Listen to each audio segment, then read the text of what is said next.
Bonjour à tous et bienvenue dans cette nouvelle vidéo. Alors aujourd'hui, pas de vidéo d'analyse, je vais vous parler de fiscalité. Vous le savez très probablement, la période fiscale ouvre ses portes cette semaine et vous avez encore quelques semaines pour effectuer votre déclaration fiscale.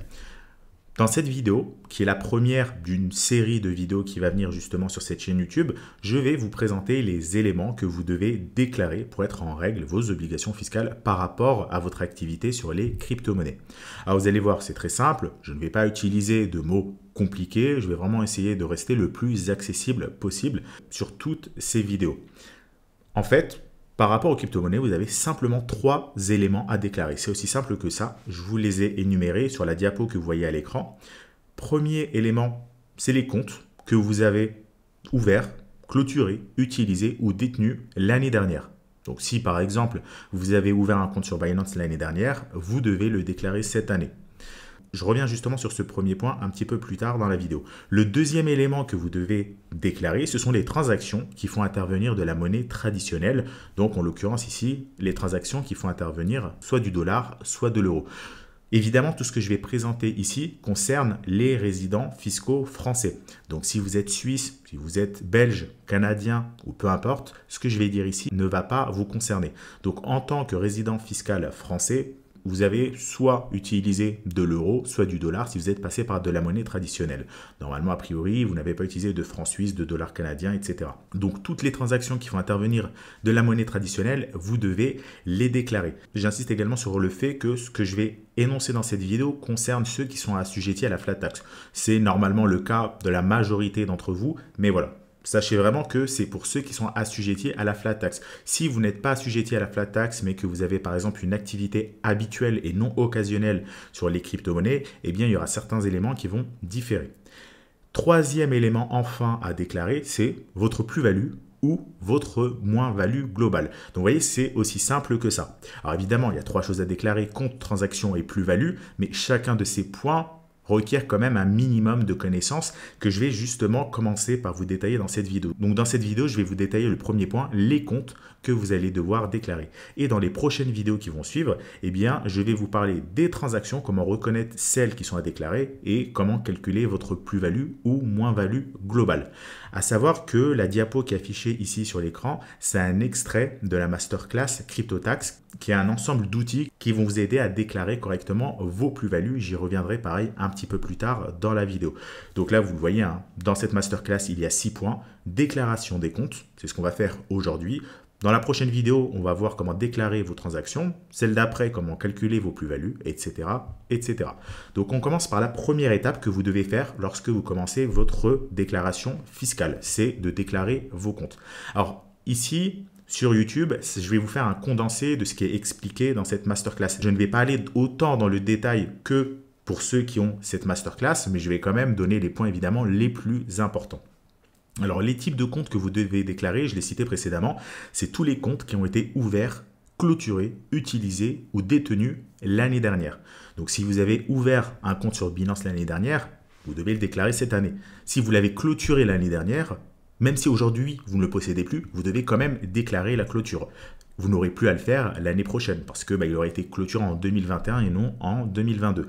Si vous avez utilisé un compte FTX, par exemple, l'année dernière, vous devez le déclarer cette année. Donc, c'est vraiment les comptes qui ont été ouverts, clôturés, etc. l'année dernière. Admettons que vous avez ouvert un compte Binance le mois dernier, la semaine dernière en 2022, vous n'aurez pas à le faire cette année. Vous devrez le faire l'année prochaine. Si vous avez déjà déclaré un compte précédemment, admettons que vous aviez ouvert un compte en 2019, eh bien, vous aurez une option report qui va apparaître sur votre interface qui va vous permettre de reporter directement cette déclaration. Donc, si vous avez déjà ouvert le compte, par exemple, en 2019, donc cette option report, vous l'avez eu en 2020, 2021 et vous l'aurez à nouveau cette année. Alors, tout ce que je donne ici, évidemment, c'est des exemples d'exchange, c'est des exemples d'années. Donc, au niveau des comptes que vous devez les déclarer même si vous n'avez pas effectué la vérification d'identité, le fameux KYC dessus, vous devez quand même le déclarer ce compte-là parce que vous l'avez ouvert. Même, vous devez également déclarer les comptes où vous n'avez pas déposé de monnaie traditionnelle. Admettons que vous avez ouvert un compte sur Binance l'année dernière, vous n'avez pas fait de vérification d'identité, vous n'avez pas encore déposé de monnaie traditionnelle dessus, eh bien vous devez quand même le déclarer cette année. Et enfin, même si vous n'avez encore déposé aucun fonds, c'est-à-dire que vous n'avez pas effectué de transfert dessus, vous devez quand même le déclarer. Alors, vous allez devoir le faire cette année, mais les années suivantes, vous allez être tranquille, il y aura une option report pour aller plus vite, et vous allez voir que pour déclarer un compte, ça va mine de rien très vite. En quelques minutes, c'est fait. Donc finalement, ce qu'on doit retenir de tout ça, c'est qu'à partir du moment où vous détenez un compte et que ce compte se trouve à l'étranger, il vous faudra le déclarer. Et j'insiste bien sur le fait que le compte doit être à l'étranger. Si votre compte est français, c'est-à-dire que le siège social de l'entreprise derrière est en France, vous n'aurez pas besoin de le déclarer. Par contre, si c'est en Europe, vous devez le déclarer. Alors, un truc important à savoir, c'est que les hardware wallets type Ledger ou Trezor ne sont pas considérés comme des comptes à l'étranger. Pas besoin donc de les déclarer, sauf si vous les avez utilisés pour faire des allers-retours avec une monnaie traditionnelle. Donc voilà par rapport à cette première partie sur les comptes que vous devez déclarer. Finalement, c'est extrêmement simple. Tous les comptes qui sont à l'étranger que vous avez utilisés l'année dernière, vous devez les déclarer. C'est aussi simple que ça. Maintenant, comment faire ça? Eh bien, je vais vous donner quelques astuces dans cette vidéo. Déjà, sachez, comme je vous l'ai dit il y a quelques instants, que l'extrait que je viens de vous montrer est issu de la masterclass CryptoTax, donc qui est la mise à jour de notre formation sur la fiscalité qu'on vous a déjà présentée l'année dernière, l'année d'avant, que vous commencez à connaître maintenant et qui, depuis des semaines, vous nous demandez l'ouverture. Donc, on ouvre enfin les portes justement avec cette vidéo. Alors, dedans, il n'y a pas simplement une masterclass CryptoTax. La masterclass va vous permettre évidemment de connaître tout sur la fiscalité des cryptos. Tout ce que je viens de vous montrer là, je vous le présenterai également dans les prochaines vidéos. Mais la réelle valeur ajoutée au-delà de ça, c'est vraiment le logiciel qui va vous permettre de déclarer vos exchanges et de calculer vos plus-values. Donc si ça vous intéresse, vous trouverez le lien dans la description. Vous trouverez plus d'informations ici.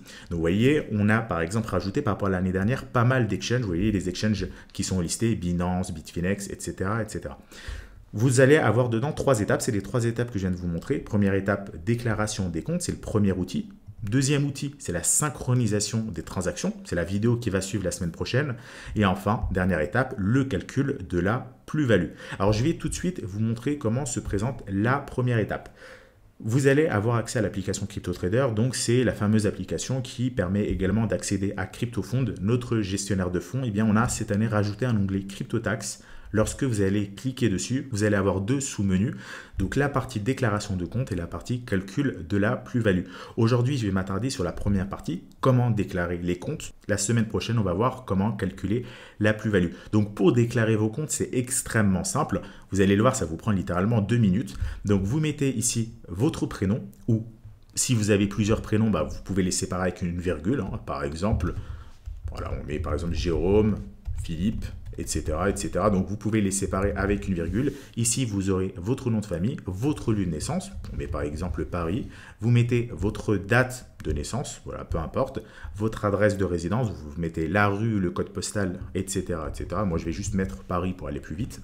Alors, à savoir que les informations que vous mettez ici sont confidentielles. Ils sont uniquement visibles de votre côté et une fois que vous avez généré la transaction, nous, on ne stocke absolument rien sur nos serveurs. Donc, c'est vraiment complètement confidentiel. Évidemment, ces informations, pourquoi on les demande? C'est des informations qui vont nous permettre de remplir le formulaire qui sera généré un petit peu plus tard dans cette vidéo.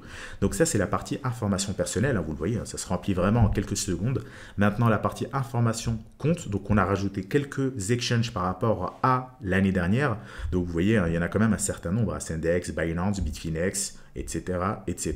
S'il y a des exchanges dont vous avez besoin et qui ne sont pas dans cette liste, vous pouvez nous en faire la demande et évidemment, on les rajoutera. Mais vous voyez, il y en a quand même quelques dizaines, donc il y a largement de quoi faire. Ensuite, vous indiquez si votre compte il est toujours ouvert ou pas. On va prendre le cas où votre compte il est toujours ouvert. C'est un compte que vous avez ouvert l'année dernière et vous souhaitez le déclarer cette année. Donc, vous laissez le bouton radio sur oui. Ensuite, vous indiquez le numéro de compte. Donc, le numéro de compte, c'est ce que vous allez pouvoir trouver sur votre espace personnel de la plateforme. Donc, c'est souvent des numéros à plusieurs chiffres sur pas mal d'exchanges. Il y a des exchanges qui ne proposent pas de numéro de compte. Donc, vous mettez l'adresse email associée à votre compte sur la plateforme. Donc, voilà, moi, je mets un numéro aléatoire. Vous mettez la date d'ouverture de votre compte. Si vous ne vous souvenez plus quand est-ce que vous avez ouvert ce compte, eh bien, vous pouvez mettre la date de la première transaction. Donc moi, pareil, aléatoirement, je sélectionne une date. Alors attention, j'insiste bien sur le fait que la date d'ouverture doit avoir lieu en 2021. C'est les comptes ouverts, clôturés, utilisés ou détenus de l'année dernière qui doivent être déclarés. Donc vous voyez bien que j'ai mis 2021, il n'y a pas 2022, on ne peut pas choisir 2022 parce que c'est les comptes, encore une fois, qui ont été ouverts l'année dernière. Ensuite, on sélectionne l'exchange. Alors là, je ne l'ai pas fait. On sélectionne un exchange, par exemple Celsius. On clique sur ajouter l'exchange et vous voyez l'exchange a été rajouté en bas. Donc Celsius, date d'ouverture. Bon, je n'ai pas mis de date de fermeture, donc il n'y en a pas. Et le numéro du compte. Ensuite, si vous voulez rajouter un autre exchange, hop, ça vous prend quelques secondes de plus. Par exemple, Binance, vous mettez le numéro de compte, la date d'ouverture du compte, vous ajoutez et vous voyez, il se rajoute en bas. Hop là, j'en fais un dernier. On va dire que cette fois-ci, c'est un compte que vous avez clôturé. Donc, je mets non. Vous mettez la date d'ouverture. Vous mettez également la date de fermeture qui doit toujours avoir eu lieu l'année dernière. Parce que si vous le fermez cette année, vous devez déclarer la fermeture l'année prochaine. Vous mettez un numéro de compte ou une adresse email. Vous cliquez sur ajouter l'exchange et voyez, là, on a bien la date de fermeture. Vous voyez, pour ajouter 3 exchanges, ça m'a pris quelques secondes. Je clique sur générer les déclarations et là, ça va me télécharger un fichier zip. Donc, vous voyez, la déclaration a été correctement générée. C'est-à-dire que les formulaires ont été correctement remplis avec vos informations. Vous cliquez sur télécharger les déclarations et j'ai un rapport en bas qui s'est téléchargé. Vous voyez, c'est extrêmement rapide. Ce rapport, lorsque je vais le dézipper, eh bien, il va contenir les différents formulaires qui ont été pré-remplis. Vous aurez simplement à vérifier les informations dessus, à les signer, chacun des formulaires, et à les envoyer à l'administration fiscale. Alors évidemment, tout ça, je vous le dis à l'oral, mais on vous a préparé une documentation. Je vous mets le lien également dans la description. Donc, lorsque vous allez sur la documentation qui est la même pour nos autres services, CryptoFund, CryptoIndex, etc., eh bien, vous avez 4 pages liées à CryptoTax. La page de présentation, ensuite la page déclaration des comptes, déclaration des transactions et calcul de la plus-value qu'on verra dans les prochaines vidéos.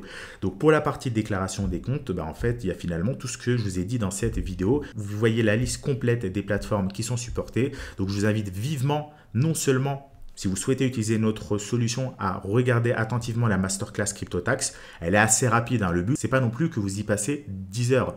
La formation, elle dure à peu près 1h30, 2 heures pour vous donner vraiment l'essentiel tout en étant exhaustive. Une fois que vous l'avez regardez, je vous invite à lire ici la documentation, suivre les différentes étapes. Alors moi, je les ai faites en vidéo parce qu'évidemment, je les connais. Mais vous, je vous invite vraiment à les suivre étape par étape pour ne pas faire d'erreur dans votre déclaration. Donc, vous devez vous connecter à la plateforme, comme je l'ai fait. Sélectionner CryptoTax sur le menu de gauche, remplir les différentes informations.